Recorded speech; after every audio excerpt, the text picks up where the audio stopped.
At the start of their journey, they think outside the box and they often come up with bright ideas.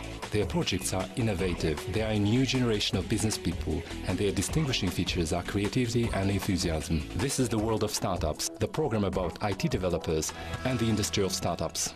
Hello everyone, I'm Jibek and this is the world of startups. We talk about advanced technologies and projects, interesting and successful business people to inspire you to make breakthroughs. Today we talk about how Italian ice cream is made for the Kazakhstani market, but first find out about the stories on this edition. Italian ice cream is now also made in Kazakhstan. The company founders talk about how to achieve success on the dessert market.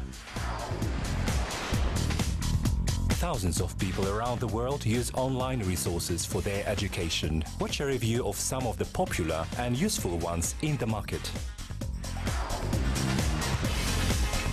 Find out which countries are favorable for startups and which platform has appeared on the crowdfunding market from the World News. Today, there is a wide variety of different kinds of ice cream in food stores. They have different flavors and tastes, but the most desired ice cream is the one that is made in small amounts locally, close to the customer. A new ice cream company on the Kazakhstani market presents Italian dessert gelato, which compared to the ice cream produced at an industrial mass scale contains less fat. For more on this, watch the success story.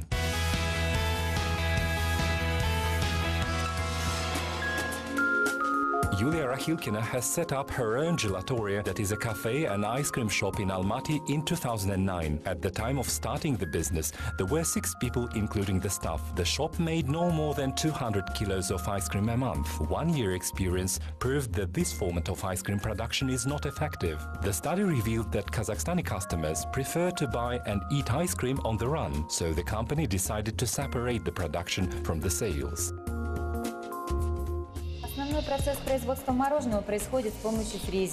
The main process of ice cream making takes place with the help of the freezer. At our production site, we have a combined freezer that has a capacity to do 2 types of activity. Pasteurization in the upper part of the chamber. Freezing involves stirring and freezing of the ice cream mass that occurs simultaneously in the lower part of the machine. Freezing takes place under the temperature of 85 degrees below zero for creamy sorts of ice cream and under 65 degrees for sorbets, in order to save their vitamin and nutritious value of berries and fruit.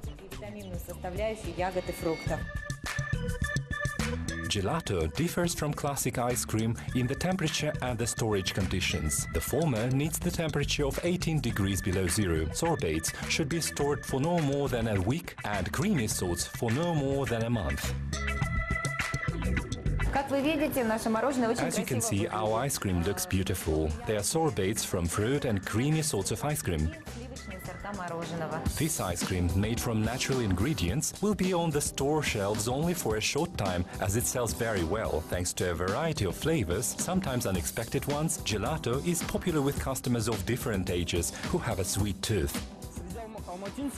Almaty residents, especially children, love our bubblegum ice cream. Adults like ice cream with the flavors of cheesecake, cream, chocolate and strawberries. Today, in Almaty, there are 4 ice cream company stores. One of them works as a franchise. 3 years ago, the company sold the franchise to a company in Astana. At the moment, the company has 25 employees. The production volume has risen to 3.5 tons a month.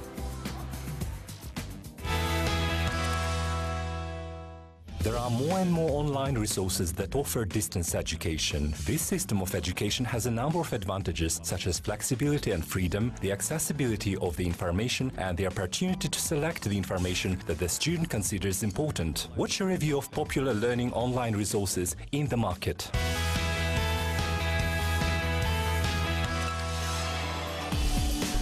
Private educational organization Udacity was founded in 2012 as a result of extending of information technology program at Stanford University. Its aim is to make education more affordable and accessible. Distance learning programs on udacity.com are free and more than 750,000 people have used the resource. The materials are presented in the format of video lectures in English with subtitles. They are accompanied with tests and home tasks. The main spheres of the project are the internet technologies, engineering, engineering and business. The program also includes courses on blogging and creating startups. Udacity works in cooperation with Google, NVIDIA, Microsoft, which allows students to use resources that would be impossible if the information were given in the face-to-face format. In the autumn of 2014, the website started to issue nano diplomas. The students who successfully complete the program receive certificates that certify successful completion of a series of courses in a certain sphere.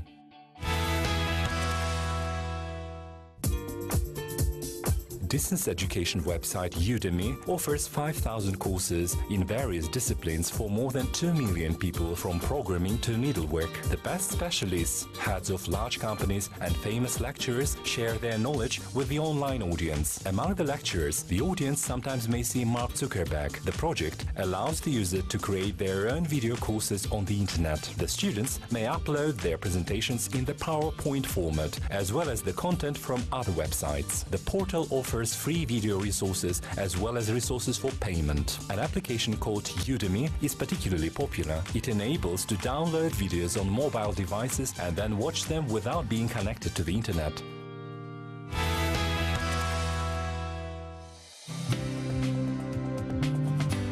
IT professors at Stanford University, Andrew In and Daphne Koller, have created a project in mass online education Coursera. As part of the project, the users of the resource have free access to video lectures from various experts in the fields of biology, management, IT, music, and from many other disciplines. The format resembles the standard face-to-face learning that includes tests and exams. And all these are on the Coursera website. The majority of materials are in English, but there are also some materials in Chinese, Spanish, French and Russian. The students can contribute on a voluntary basis with subtitles in their mother tongues. The students of Coursera.org have their own study pacing, doing hundreds of interactive tasks and checking their own work. Coursera.org is rightly considered the etalon of online education, as prestigious universities such as Brown, Columbia, Ohio, Princeton, Stanford and Berklee College of Music. Currently, the website has about 10 million subscribers. There are 850 courses from 110 educational institutions.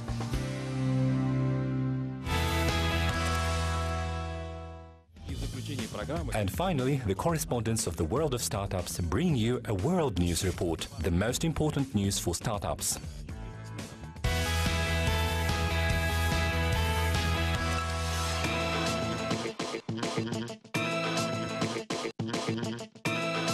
From the 1st of January, Holland started to issue business visas for 1 year to make the entrance to the country for developers easier. These visas are given to entrepreneurs that are not from the European Union, and only founders of innovative projects will be granted this visa. It will be up to a local authority, RVO, that is in charge of regulating entrepreneurship, to decide if a startup is eligible for this visa or not. To increase the chances of receiving such a visa, a startup needs to be supported by one of the famous incubators and raise the seed round to be able to maintain themselves in the Netherlands. Today, the practice of giving business visas to startups is common in several countries. Among them are Australia, Canada and Ireland.